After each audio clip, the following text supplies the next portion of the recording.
भारत में व्हीकल्स की उम्र को लेकर काफी कंफ्यूजन है। कोई पुरानी कार खरीदे या जिसकी कार 10 साल पुरानी हो जाती है तो उसको यही डर सताता है कि कहीं उसकी कार की उम्र तो खत्म नहीं हो गई है।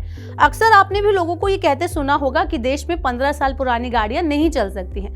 दरअसल लोगों के इस डर का मेन कारण है सुप्रीम कोर्ट का आदेश, जिसमें 10 साल पुरानी डीजल और 15 साल पुरानी पेट्रोल कार पर पाबंदी लगा दी गई थी।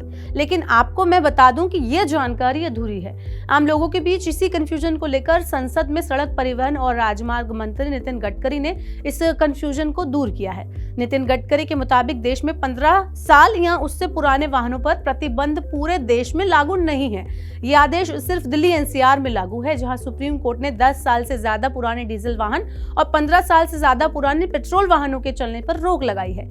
अगर आप दिल्ली के बाहर के हैं तो आप धड़ल्ले से पुरानी कार चला सकते हैं। यहाँ पहले जान लेते हैं कि सुप्रीम कोर्ट का आदेश क्या है। दरअसल पहले सुप्रीम कोर्ट 2015 में नेशनल ग्रीन ट्रिब्यूनल यानी एनजीटी ने दिल्ली एनसीआर में 10 साल पुराने डीजल वाहन और 15 साल पुराने पेट्रोल वाहनों को प्रतिबंधित करने का आदेश दिया था।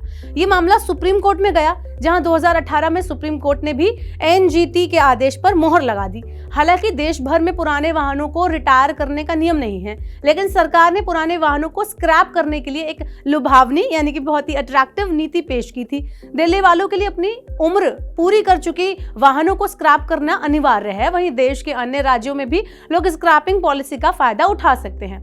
स्क्रैपिंग पॉलिसी के तहत स्क्रैपिंग के लिए दी जाने वाली गाड़ी पर शोरूम कीमत की 4 से 6% वैल्यू मिलती है। इसके अलावा नई गाड़ी खरीदने पर अगर स्क्रैप सर्टिफिकेट आप दिखाते हैं तो इस पर आपको 5% तक का डिस्काउंट भी मिल सकता है। साथ ही इस पॉलिसी में रोड टैक्स पर 25% डिस्काउंट समेत जो है वो दूसरे ऑफर भी आपको यहाँ मिलते हैं। लेकिन सरकार की ये पॉलिसी भी ज्यादा सफल नहीं हो पाई। इतना ही नहीं, लोगों को प्रोत्साहित करने के लिए सरकार ने खुद अपने वाहनों को 15 साल के बाद स्क्रैप करना अनिवार्य किया है। 30 नवंबर तक स्क्रैपिंग पॉलिसी के तहत अगर सिर्फ 44,852 वाहन ही स्क्रैप किए गए हैं। इन वाहनों में भी आधे से ज्यादा यानी 28,050 वाहन सरकारी थे, यानी आम लोगों ने अभी तक वाहन स्क्रैप करने में कोई ज्यादा इंटरेस्ट दिखाया नहीं है। हालांकि 15 साल से जुड़ा एक नियम है जो पूरे देश में लागू है। वो ये है कि इस नियम के तहत किसी भी वाहन का रजिस्ट्रेशन सिर्फ 15 साल के लिए वैध रहता है। इसके बाद आपको 5 साल के लिए दोबारा रजिस्ट्रेशन कराना होता है। मोटरसाइकिल और कार के लिए रजिस्ट्रेशन निर्धारित फीस के साथ 5 साल के लिए रजिस्टर होता है।